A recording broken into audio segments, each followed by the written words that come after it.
Today, we're going to talk about something that goes way deeper than just having a bad day. We're talking about self-pity. But not just as a passing mood. We're going to look at it as a profound, spiritual, and psychological trap. And once you really get how it works, you also get the key to unlocking a truly joyful life. So let's dive in and see how we can flip this huge challenge into a real path forward. Now, this whole deep dive was actually requested by Sachin J. Karnik, and the framework we're about to explore is based on his daily spiritual gatherings, or Satsang. It's a really open space for anyone interested, and all are welcome to join. We're just so happy to be able to share these insights with a wider audience today. All right, so here's our roadmap for today. First, we'll nail down what self-pity actually is. Then, we'll look at the psychological prison it builds around us. We'll uncover the ego's secret role in all this. And then, and this is the important part, we'll get into the solutions. The spiritual power of surrender and the simple practical things you can do to create a beautiful life. And we'll wrap up with an invitation for you. Okay, so let's get right into it. Part 1, the problem. What in the world is self-pity? This is such a critical question, because self-pity isn't just a passive feeling of sadness. It's an active trap. It pulls us into a cycle that can feel absolutely impossible to break out of. And this framework shows us exactly how that trap is built. So at its heart, self-pity is this incredibly energy-draining state. Think of it like a black hole for your attention. All your focus, all your energy just gets sucked inward and locked onto your own suffering, your old wounds, and everything you think is wrong with you. And this teaching is really clear. This doesn't just make you feel bad, it literally destroys your inner power, your will, your ability to think clearly, your power to act. It just eats it all away. So how does it keep going? How does this energy drain just sustain itself day after day?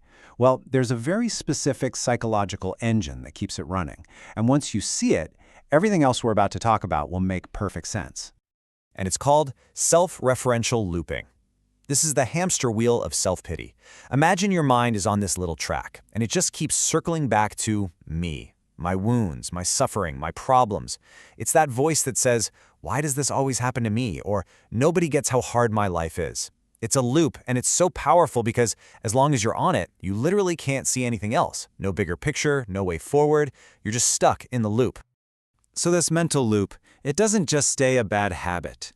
Over time, it starts to build something much, much bigger and more confining. It builds a psychological prison. And this is where the real agitation, the real deep suffering, really starts to set in. Now, this framework presents a really powerful idea here. We are the cause of our own imprisonment. And I know that can sound kind of harsh at first. But if you think about it, it's actually the most hopeful message possible. Because if we're the cause, that means we also hold the keys to set ourselves free. So what are the walls of this prison actually made of? Well, they're built brick by brick from these thought patterns. That constant, relentless focus on me and my suffering, rehearsing those same negative stories again and again until what was just a bad mood becomes a permanent state of being. And it's almost always sealed with this deep feeling of isolation, that thought that no one could possibly understand. That just makes the walls feel thicker and taller. And this leads to another really important idea, narrative fixation. Look, we all have stories about ourselves, right? But with narrative fixation, we get stuck on one story, a very rigid, repetitive, negative story. It might be about that mistake from 10 years ago or that person who hurt us. Our mind gets completely fixated on it, playing it on a loop, totally unable to write a new story. And the teaching here uses this perfect, vivid analogy. It says this fixation literally turns our own mind into an energy vampire. Isn't that a powerful image? It just captures the feeling perfectly. This internal state is actively feeding on your life force, your motivation, your joy, your creativity, leaving you feeling totally drained and stuck. But that just raises the big question, why? If this whole process is so miserable and draining, why do we do it? And that brings us to the root cause, what this framework calls the ego's hidden game. It's a total paradox, isn't it? It makes no logical sense. Why would our mind cling so tightly to something that causes so much pain? Well, it turns out there's a part of us that gets a really twisted kind of comfort from all that suffering. The answer lies in a concept called ahankar, which we can basically translate as the ego, that individualized sense of me. In this context, the ahankar is the one running the whole self-pity show. It's the part of us that identifies with being the victim, because in a strange way, that story of being wronged or wounded gives the ego a very solid, even if painful, sense of identity.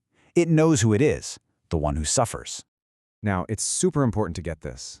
The ego isn't evil. It actually has a proper job to do. It's supposed to be a tool that helps us navigate the world, deal with people, and get things done.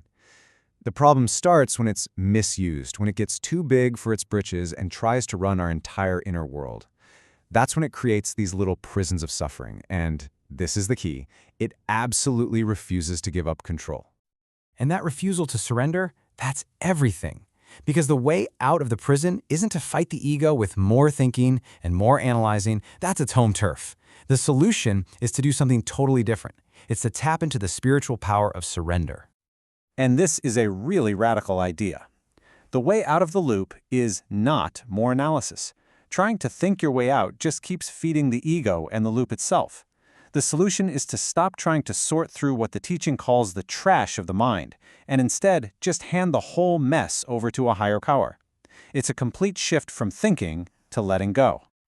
The specific name for this powerful practice is Sharagati. It just means complete surrender. It's the act of taking your ego, with all its stories, its wounds, its self-pity, and consciously turning it all over. It's the ultimate act of putting down a burden you were never meant to carry. And this isn't just some abstract concept, it's a real tangible practice. The framework gives us clear steps. You go to a sacred space that means something to you. You make a small offering, like a flower, symbolizing your whole self. And then, either out loud or just in your heart, you say it. I surrender it all. My mind, my body, all the things I think are wrong with me, it's all yours. And then, and this might be the hardest part, you have to let go.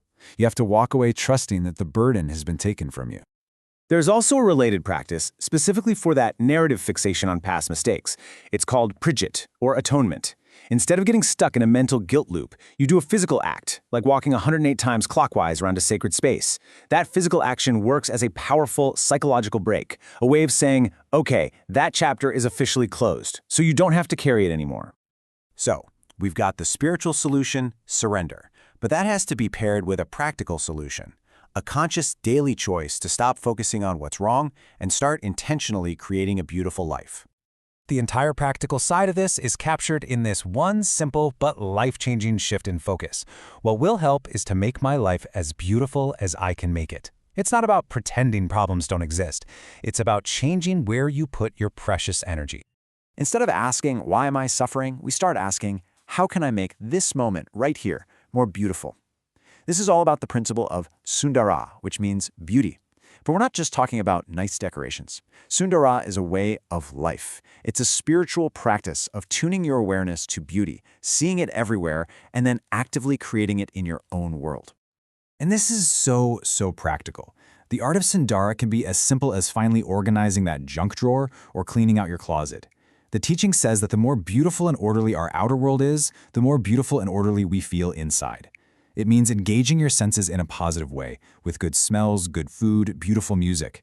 It's about taking any action, even washing the dishes, and doing it with as much care and beauty as you possibly can. That focus is the practice. Now, when you start living this way, something really interesting happens to how you experience joy. The framework points out there are two kinds. First, there's sukha. That's worldly pleasure. Enjoying a great meal or a beautiful sunset. It's wonderful, but it comes and goes. Then there's anunda, or divine bliss. Now, the amazing thing is, the experience can be exactly the same on the outside.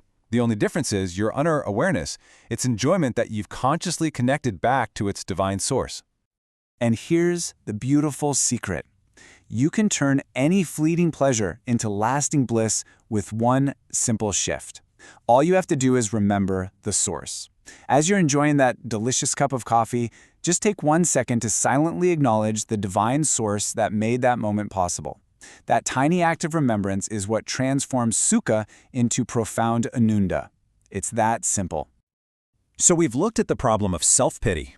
We've seen its root cause in the ego, and we've explored both the spiritual and the practical solutions to transform it into true joy. And that brings us to our final thought and an invitation. If these ideas have resonated with you and you'd like to explore them more within the Daily Satsang, you can find the contact email in the description box below for more information. And so we'll leave you with this question to carry with you. After everything we've talked about, what is just one small, beautiful action you can take today, right now, to break that old loop and start resonating with joy? Thank you so much for joining us.